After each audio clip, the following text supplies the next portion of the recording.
Weakness కొనసాగుతోంది. SGX Nifty ప్రస్తుతం 5 పాయింట్ల నష్టంతో ట్రేడ్ అవుతోంది. కొంతమంది కాలర్స్ ప్రస్తుతం లైన్ లో ఉన్నారు. బ్రహ్మం తెనాల నుంచి లైన్ లో ఉన్నారు. బ్రహ్మం గారు గుడ్ మార్నింగ్ వసంత్ గారు, శేష్ గారు, సుందరరాజు గారు. Good morning. HBL పవర్ 33 దగ్గర 1200 ఎస్టిమేట్ చేశాను సార్. ఓకే అండి. మళ్ళీ యావరేజ్ 2 or 3 years ఎగ్జిట్ అవ్వమంటారు. సో యావరేజ్ చేస్తున్న ప్రయత్నం అయితే వద్దండి, కొంతకాలం వెయిట్ చేయండి. HBL పవర్ లో చాలా కంటిన్యూస్ గా వీక్నెస్ కనిపిస్తుంది కౌంటర్ లో. ఇది గత కొన్ని రోజులు కూడా చెప్తున్నాం అండి, స్టాక్ ని కొంతకాలం అవాయిడ్ చేయండి అని చెప్తున్నాము. అయితే నిన్ననే ఇంట్రెస్టింగ్ ఏంటంటే కొంచెం పవర్ స్టాక్స్ లో కొంత బయింగ్ అనేది కనపడింది. అయితే ఈ సెక్టర్ బయింగ్ తో ఆటోమేటిక్ గా ఇది కూడా కొంచెం పెరిగే అవకాశం ఉంది. ఏదైనా కూడా ఏంటంటే మీరు యావరేజ్ అనేది ఇప్పుడే చేయకండి. మీరు ఈ స్టాక్ ని అయితే కొంతకాలం అవాయిడ్ చేయడం బెటర్ అనిపిస్తుంది. మీరు ఉన్న పొజిషన్ అట్లా హోల్డ్ చేసుకోండి. ఎందుకంటే మిడ్ క్యాప్ లో మంచి యాక్టివిటీ కనపడుతుంది కాబట్టి ఇంకా ఫర్దర్ గా ఈ స్టాక్ వీక్ అయినా కూడా మళ్ళీ రీబౌండ్ కావడానికి కూడా ఆస్కారం ఉంది. కాబట్టి ఇప్పుడున్న పరిస్థితుల్లో యావరేజ్ చేయకండి. కావాలంటే మీరు పవర్ లో అదర్ వేరే స్టాక్ సెలెక్ట్ చేసుకోమంటాను. సెక్టర్ వైజ్ గా అయితే ఫ్యూచర్ బాగానే ఉండే అవకాశం ఉంది. స్టాక్ అయితే మాత్రం కొంతకాలం మాత్రం పెరిగే అవకాశం కనపట్లేదండి. సో HBL పవర్ లో చాలా మంది స్ట్రక్ అయినట్లుగా కనిపిస్తుంది. Maybe something is happening with in the company. ఏంటి అనేది మనం కొంత ఇన్వెస్టిగేట్ చేసి సాధ్యమైనంత వరకు మీకు ఆ సమాచారాన్ని అందించే ప్రయత్నం చేస్తాం. నాగిరెడ్డి హైదరాబాద్ నుంచి లైన్ ఉన్నారు. నాగిరెడ్డి గారు హలో. హలో చెప్పండి నాగిరెడ్డి గారు.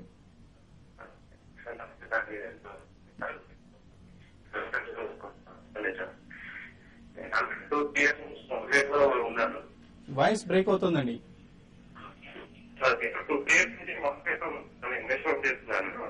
ఓకే అండి. యాక్చువల్గా నేను పోలీస్ డిపార్ట్మెంట్ లో పనిచేస్తాను సార్. కానిస్టేబుల్ ని. అందుకే మీ డిపార్ట్మెంట్ అంటే మామూలుగా గవర్నమెంట్ ఎంప్లాయీస్ అసలు ఈ మార్కెట్ లో ఇన్వెస్ట్మెంట్ చేయొచ్చా చేయకూడదా? అంటే మార్కెట్ లో ఉండకూడదా?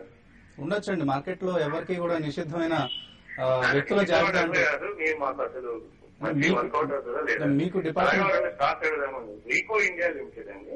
రీకో ఈ రేట్ లో. ఓకే అండి. ఇంకోటి SR real oil present rate లో ఇన్వెస్ట్మెంట్ 2 years కోసం చేస్తాం. ఇంకో కంపెనీ ఏదండి? ఎస్ఆర్ రియల్ ఆయిల్ అండి. ఈసన్ రీరోల్.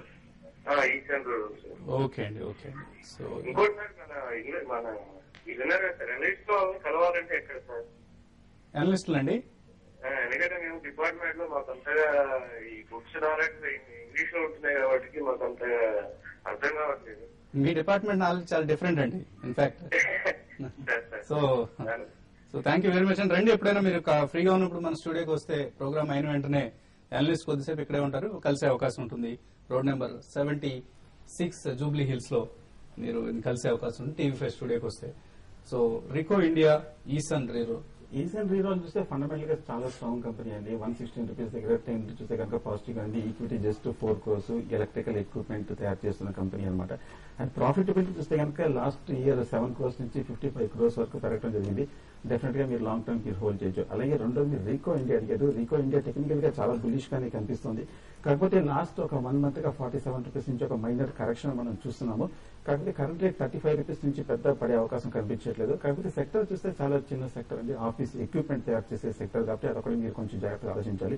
ప్రాఫిటబిలిటీ కూడా just 10 crores 15 crores medium size కనిపిస్తుంది. బట్ ఈసన్ రీరోల్ మటుకు స్ట్రాంగ్ ఉంది. రీకో పర్వాలేదండి, హోల్డ్ చేయొచ్చు.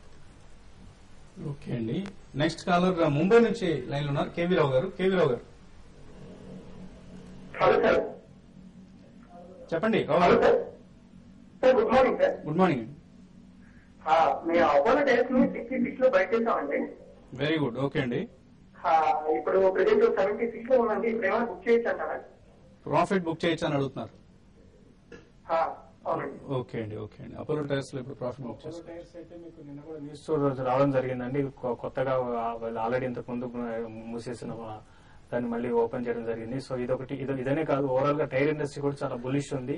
దీంతో పాటు మీరు షార్ట్ టర్మ్ ట్రేడర్ అయితే మాత్రం మీరు ఒకసారి ప్రాఫిట్ బుక్ చేసుకుని అరౌండ్ 78 ఆ లెవెల్లో స్టాక్ కొంత రెసిస్టెన్స్ పే చేస్తుంది.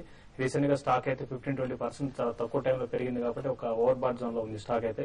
ఇన్వెస్ట్ అయితే మాత్రం నేను హోల్డ్ చేయమని చెప్తానండి. ఇంకా ఈ స్టాక్ ఇంకా పెరిగే అవకాశం ఉంది. కొన్నేళ్లుగా టైర్ ఇండస్ట్రీ చూసి చాలా ప్రాబ్లమ్స్ ఫేస్ చేస్తున్నాయి. అయితే ఇప్పుడు ఆ ప్రాబ్లమ్స్ అన్ని సాల్వ్ ఈ కంపెనీస్ మంచి ప్రాఫిట్స్ అనౌన్స్ చేసే టైం ఉంది కాబట్టి మీకు ఫ్యూచర్ లో ఏంటంటే 3 100 రూపీస్ కూడా క్రాస్ అయ్యే అవకాశం ఉంది. కాబట్టి లాంగ్ టర్మ్ ఇన్వెస్ట్ అయితే మాత్రం హోల్డ్ చేయండి. షార్ట్ టర్మ్ ట్రేడ్ అయితే అరౌండ్ 78 ఆ లెవెల్లో 80 లెవెల్స్ లో ఒకసారి ప్రాఫిట్ బుక్ చేసుకోండి. ఓకే అండి. సో అపోలో టైర్స్ లో చాలా బజింగ్ యాక్టివిటీ కనిపిస్తుంది. మరో కాల్ తీసుకోబోయే ముందు శ్రీని కముజు ప్రస్తుతం వైజాగ్ నుంచి వచ్చి మన స్టూడియోలో ప్రత్యక్ష ప్రసారంలో పాల్గొంటున్నారు. సో శ్రీని, లాస్ట్ 2 years లో ఎస్పెషల్లీ ఎలా ఉంది మీ investment experience or trading experience? It's fine. అంటే నేను అబ్జర్వ్ చేసిన దాన్ని బట్టి ఏంటంటే maximum positional trading or investment లో వచ్చే profits I don't see in day trading. Day trading లో ఏంటంటే అంటే చెప్పొచ్చో చెప్పకూడదు నాకు తెలియదు, కానీ మాక్సిమం వాళ్ళు బ్రోకర్స్ ని వాళ్ళకి మనం క్యాష్ రిచ్ చేయడానికి ఉపయోగపడుతుంది తప్ప మనం అంతకు మించి ట్రేడర్ అయితే మాత్రం ఏ విధంగా కూడా వాళ్ళకి ఉపయోగం ఉంటుంది. అంటే అన్లెస్ ఇంకోటి ఏంటంటే బేసిక్స్ లేకుండా వస్తే మాక్సిమం ఫెయిల్యూర్స్ ఉంటాయి. ప్రతి ఒక ఇంగ్లీష్ నేర్చుకోవాలంటే A to Z నేర్చుకోవడం ఎంత ఇంపార్టెంట్, అదే విధంగా షేర్ మార్కెట్ రావడానికి కొన్ని బేసిక్స్ ఉంటాయి. ఆ బేసిక్స్ మస్ట్ గా తెలుసుకుని ఇక్కడికి వస్తే డెఫినెట్ గా they will have good time. But investment is ఎలా నేర్చుకోవాలి బేసిక్స్? సోర్సెస్ ఉన్నాయి. ఒకటి మీరు ఫాలో అయిన మెథడ్ చెప్తే కొంతమంది ఒకటి బుక్స్, వన్ ఇస్ బుక్స్, తర్వాత వెబ్సైట్స్, వేరియస్ వెబ్సైట్స్ ఉన్నాయి. అలాగే ఇప్పుడు ఇంకా బెస్ట్ చెప్పాలంటే ఇప్పుడు tvmoney.com, this is the best source which gives you entire information on share trading. And మధ్యలో ఇలాంటి ఇప్పుడు శేషు గారు లాంటి వారు, సుందరరాజు గారితో మాట్లాడితే కొంత ఇన్ఫర్మేషన్ వస్తుంది. సో ఈ ఓవరాల్ అంటే ఇంట్రెస్ట్, దాని మీద ఎప్పుడైతే ఇంట్రెస్ట్ ఉందో ఆటోమేటిక్ గా వాటి మీద ఫోకస్ పెరుగుతుంది. సో ఆ ఇంట్రెస్ట్ తో నేను నేర్చుకునే తప్ప నథింగ్ ఎల్స్. సో ఎక్స్టెన్సివ్ గా ఇన్ఫర్మేషన్ కలెక్షన్, అలాగే analysis. Exactly. So various sources ఉన్నాయి, వాటిని ఉపయోగించుకుంటే అనలిస్టుల మీద ఎంతగా డిపెండ్ అవుతుంటారు? మీ సొంత జడ్జిమెంట్ ఎంత? ఇది నాకు చాలా important point to be noted. చాలా మంది ఏమనుకుంటారంటే ఎల్ఎస్ చెప్పారు కాబట్టి ఇది ఖచ్చితంగా తీసుకుని బ్లైండ్ గా వెళ్ళిపోతారు. But every person has to use their common sense. మనకి 6th సెన్స్ కామన్ సెన్స్ చెప్తుంటారు. అంటే అది ఇది తీసుకుంటే మనకి నెక్స్ట్ ఇది పెరగొచ్చు, లేకపోతే ఇది షార్ట్ చేస్తే ఇది ఖచ్చితంగా. బట్ స్టిల్ వాళ్ళు ఏమనుకుంటారంటే ఎంఎస్ చెప్పారు కాబట్టి బ్లైండ్ గా మనం దాన్ని ఇంకా తీసుకోవచ్చు అనే కాన్సెప్ట్ లో ఉండిపోతారు. But that is very very misconception. I don't suspect, I don't own judgement మాత్రం వాళ్ళు తీసుకోవాలి, బట్ ఓన్ జడ్జ్మెంట్ ముఖ్యం. ఎందుకంటే మన బ్రెయిన్ మనకు ఉంది కాబట్టి దాని యూసేజ్ ఏంటి. ఓకే అండి, ఓకే. సో అహ్మద్ మహబూబ్ నుంచి నెక్స్ట్ కాలర్ లైన్ ఉన్నారు. అహ్మద్ గారు, హలో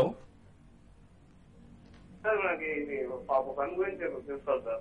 చెప్పండి, ఏ ఫండ్?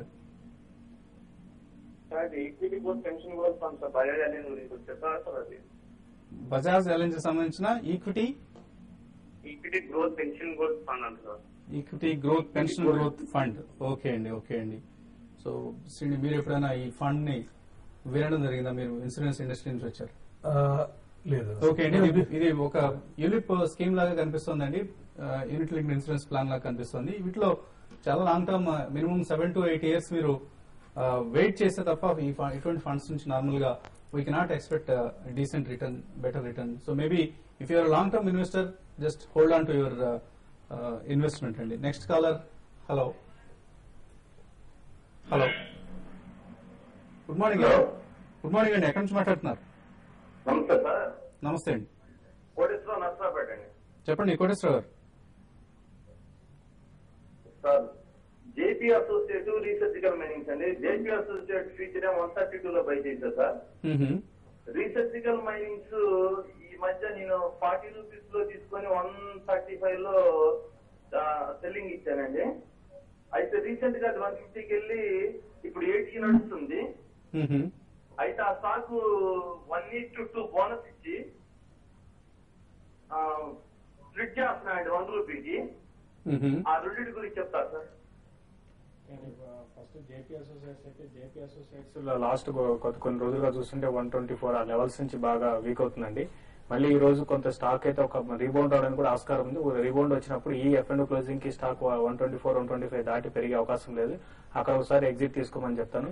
తర్వాత రీసర్జెంట్ మైన్స్ గురించి అడిగారు. రీసర్జెంట్ మైన్స్ అనేది ఇది ఫస్ట్ నుంచి కూడా ఏంటంటే వీళ్ళు ఐపీ వచ్చినప్పటి నుంచి కూడా వీళ్ళు చాలా వరకు ఒక అవుతున్నారని, ఎంతవరకు స్టాక్ ని పెంచుకోవాలనే ఉద్దేశంతోనే వీళ్ళు ఉన్నారు. ఎప్పుడు కూడా న్యూస్ కూడా అదే విధంగా ఉంటుంది. సో ఫండమెంటల్స్ దీనికి ఏం లేవండి. మీరు దాని దృష్టిలో పెట్టుకొని మీరు ఒకసారి మార్కెట్ బాగా బులిష్ ఉండి లిక్విడిటీ ఉన్నప్పుడు ఈ స్టాక్ ని బాగా పెంచుతుంటారు. కాబట్టి ఏంటంటే మీరు ఈ కరెంట్ లెవెల్స్ లో ఈవెన్ 160 నుంచి 80 రూపీస్కి వచ్చిందని మీరు బై చేయకండి. ఈ స్టాక్ ఇంకా ఫర్దర్ గా వీక్ అయ్యే అవకాశం ఉంది. ఇటువంటి స్టాక్ లో మాత్రం ఇరుక్కుంటే మాత్రం నెక్స్ట్ ఒక 1 year 2 years వరకు మళ్ళీ బయటకు వచ్చే అవకాశం లేదు. కాబట్టి దీనికి కంప్లీట్ గా దూరంగా ఉండమని చెప్తాను. ఎల్లుండి కంపెనీ బోర్డు మీటింగ్ ఉందండి. ఆ మీటింగ్ అవుట్కమ్ కూడా చూసి మీరు డిసైడ్ చేసుకోవచ్చు. ఓకే అండి. సో ఇటువంటి కంపెనీస్ లో బోర్డు మీటింగ్ తర్వాత కూడా ఎటువంటి నిర్ణయానికి వచ్చే అవకాశం ఉండదండి. సో ఎనీవే ఫైనల్ గా ట్రేడర్స్ కి ఎటువంటి సలహా